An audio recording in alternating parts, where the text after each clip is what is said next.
Oi gente, eu sou Tati Serafim e este é o canal Salto Alto.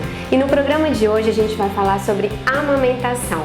Escolhemos esse tema para fazer alusão ao agosto dourado, que é dedicado à amamentação. Nós temos aí a primeira semana totalmente dedicada a esse tema e hoje eu recebo aqui em nosso programa uma enfermeira que é especialista nessa área de atender as mães com orientação e uma consultoria referente aos cuidados com o bebê e também à amamentação. Então esse assunto é muito interessante, eu convido você a ficar comigo porque o programa Canal Salto Alto já está no ar.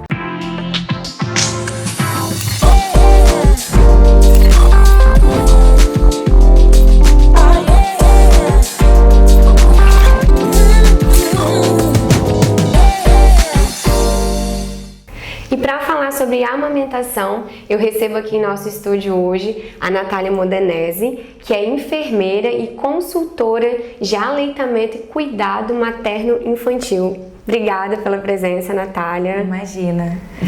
Eu trouxe você aqui porque eu percebo que as minhas seguidoras, as pessoas que me acompanham no blog, no Instagram, têm muitas dúvidas sobre a amamentação. E é algo que, se a gente não tiver ali uma orientação, a gente se perde, principalmente mães de primeira viagem, né? Com certeza. Eu começo te perguntando, tem como a gente se preparar para esse momento antes, ainda na gestação? Como que é? Fala pra mim. Então, tem muita coisa que a gente pode fazer sim. A maioria das mães acham que o preparo, da amamentação é o preparo das mamas, né? Então eu preciso passar pomada, ou eu preciso comprar concha, ou tomar sol, bucha, enfim, todos esses mitos, que a gente sabe que isso já caiu por terra, não é algo que a gente estimula por vários motivos.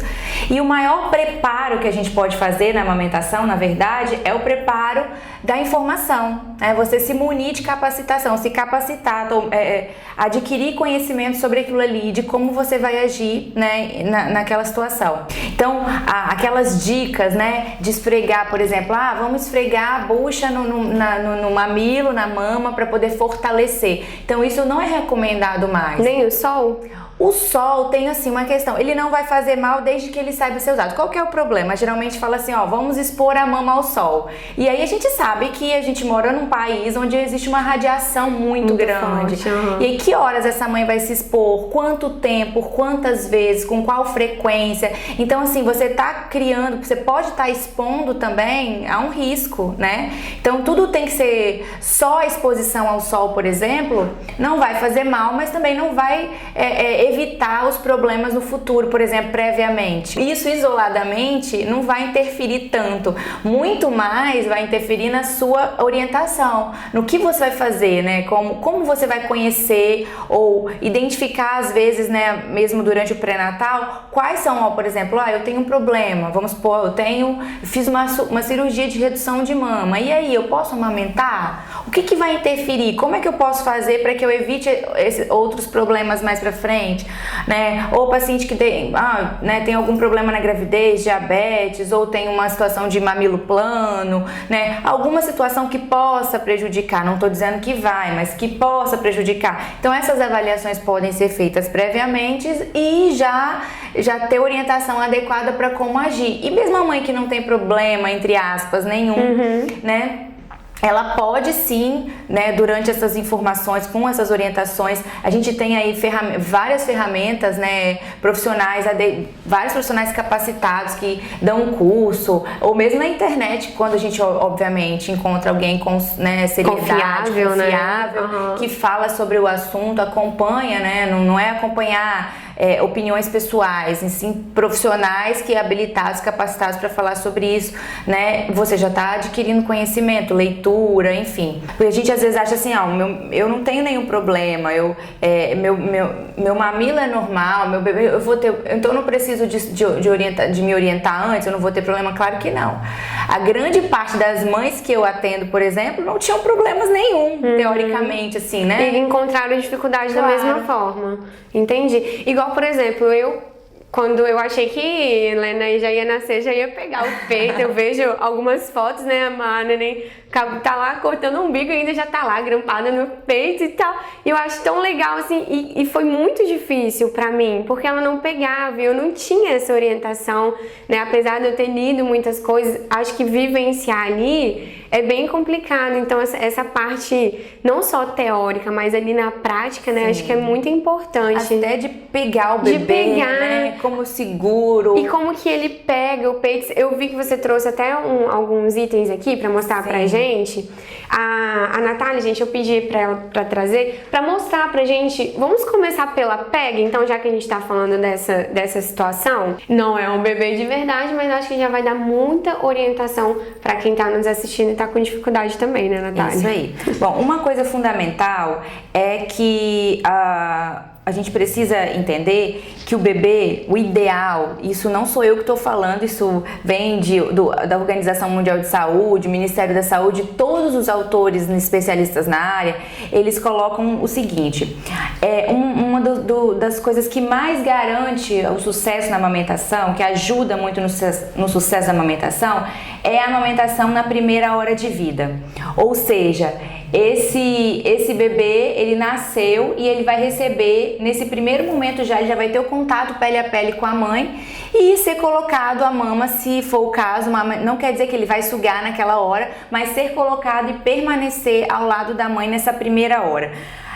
Devido ao mesmo que ele não pegue o peito, a orientação é que ele fique ali juntinho. Que ele fique ali. E não é só aquele cheirinho, é que ele fique, né? A orientação é que ele fique com a mãe, de pele a pele, sem roupa, né? Não é roupa, né? A gente fala assim, não é pano e pele, é pele, pele. Então a mãe, né? O peito da mãe e o bebê sem roupinha ainda. Isso é pra trazer mais segurança pra ele? Então, o que garante? Primeiro, que é toda essa sensibilidade, né, da mãe. Então, todos os hormônios envolvidos. A amamentação é um processo que envolve vários hormônios, né? Tem dois principais, que é a ocitocina e a prolactina. Então, por exemplo, assim que a placenta sai, né, que o bebê nasce, por uma queda daqueles hormônios produzidos pela placenta, o corpo da mulher vai começar a entender que ele precisa de produzir, por exemplo, a prolactina, que é um hormônio relacionado à produção do leite.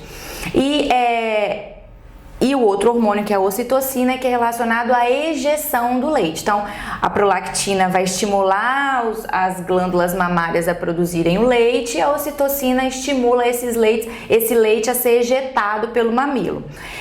A questão toda é que quando passa um tempo, por uma questão hormonal também, os níveis hormonais do bebê alguns hormônios começam a decair e o bebê ele entra meio que numa fase de sonolência. Sim, esse que é o problema que eu tive. A Helena, a gente tinha que tirar a roupa dela toda, fazer cosquinha no pé, que às vezes ela dormia com a boca cheia de leite, né? Já aconteceu na primeira semana ela engasgar com leite, ou naquele desespero, então eu tinha esse problema. Então é normal.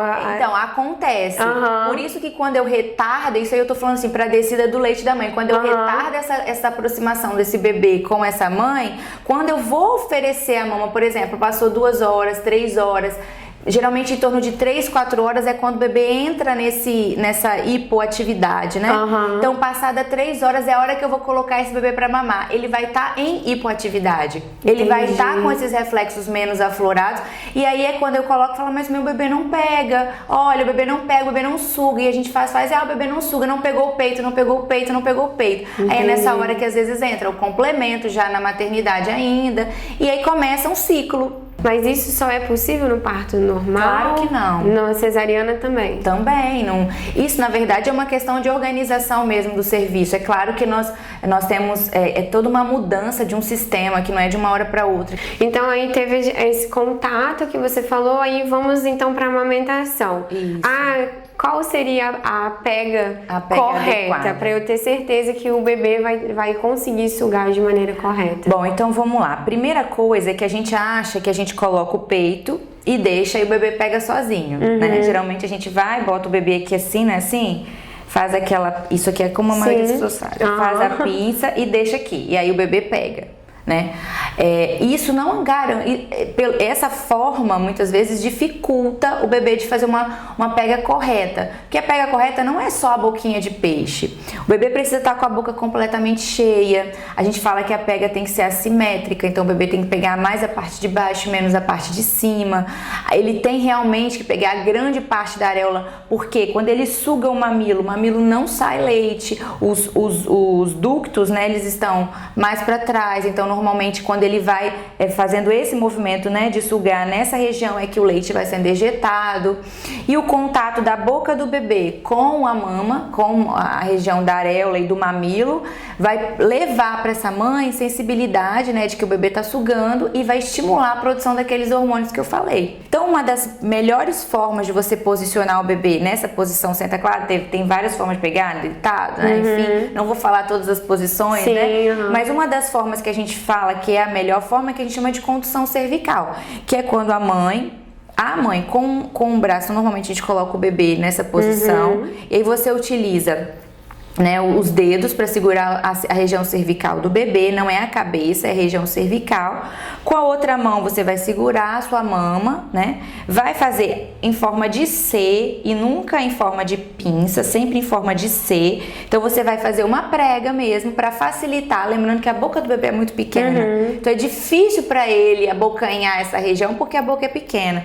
E aí nesse momento eu vou estimular a abertura da boca do bebê, ele precisa estar com a boquinha bem aberta. Não adianta o bebê estar dormindo, o bebê tem que estar acordado para mamar. O ideal é se a gente deixa que o bebê acorde, né, o bebê acorda sozinho, mas quando eu tenho aquele bebê que dá 2, 3 horas, ele não acorda espontaneamente, principalmente nos primeiros dias de vida, eu não posso esperar e deixar a vontade dele quando ele for acordar, porque ele pode ficar muito tempo sem mamar e ele vai entrar. Quanto mais tempo ele fica sem mamar, mais sonolento ele pode ficar, pode ter uma hipoglicemia, então a gente precisa acordar. E no momento que eu for dar, né, oferecer a mama, então eu vou fazer o estímulo próximo à região da boquinha, região do lábio. Encostar mesmo o bico na boca. Encostar o mamilo, posso até com o dedo estimular a sucção desse bebê e aí depois a gente vai colocar na mama dessa forma.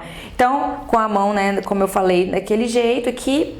Então você vai estimular e você coloca o mamilo na boca. Então você traz o bebê. Você encaixa ele mesmo. Você encaixa o bebê vem ao peito e aí ele encaixa aqui e aí você vai manter esse suporte dessa mama. Tem mães que têm a mama muito grande, muito pesada, tem que manter o suporte, porque senão ao longo da mamada a mama vai escapulindo e aí o bebê vai pegando só no mamilo. Que é o que machuca, o que machuca.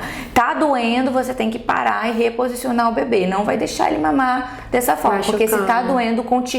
Geralmente a amamentação ela é assim.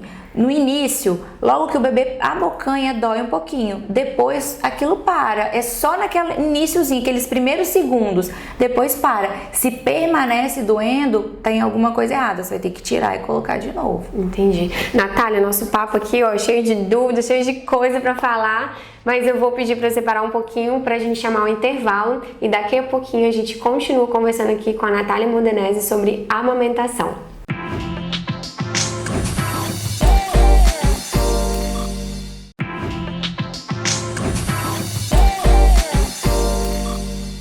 Já estamos de volta com o programa Canal Salto Alto e falando hoje sobre amamentação em alusão ao Agosto Dourado, que é dedicado a esse tema. E nós estamos recebendo a Natália Modenese aqui no estúdio, falando um pouquinho sobre isso, mas antes de dar continuidade ao nosso bate-papo aqui, tirando várias dúvidas, a gente vai conhecer a história de uma seguidora minha que teve sucesso na amamentação e ela vai contar a história dela agora pra gente.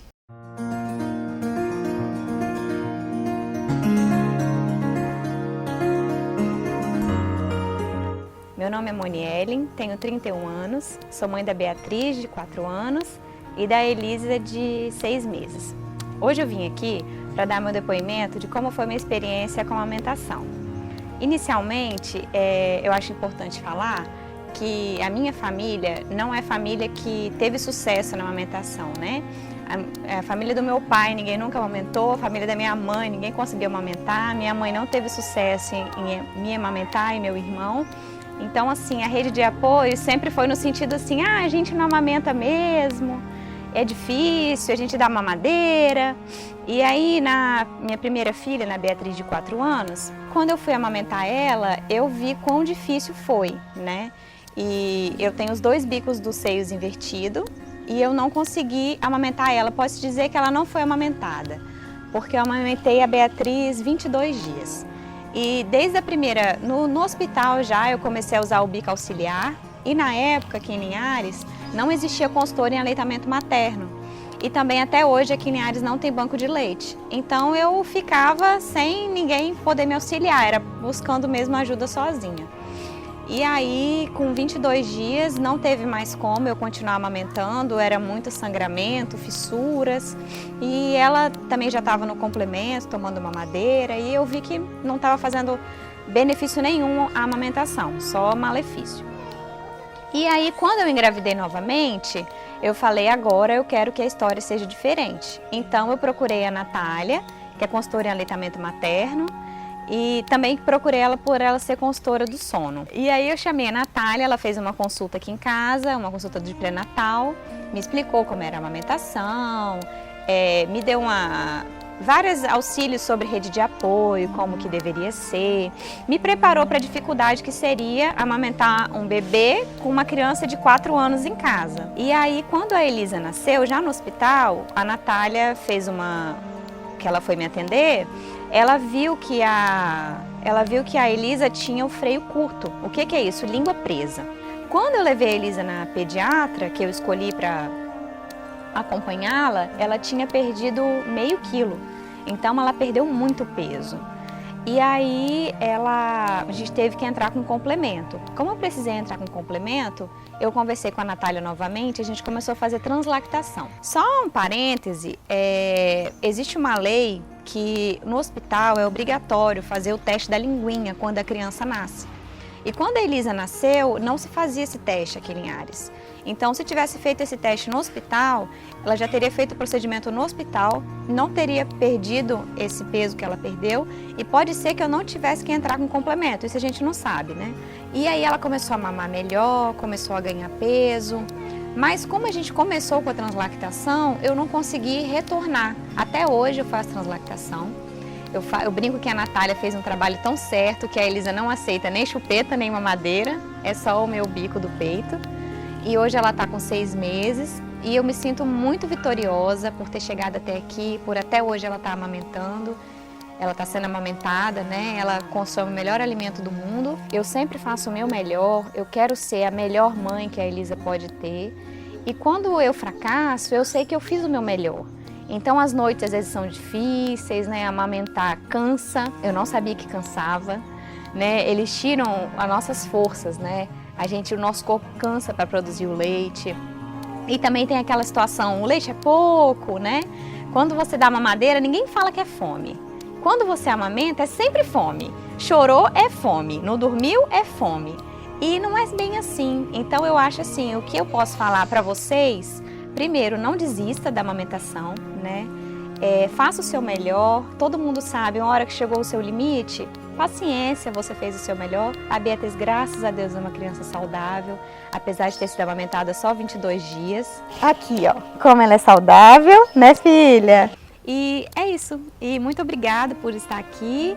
E eu sou uma mãe muito feliz e realizada com a oportunidade de ter tido 2 filhas saudáveis.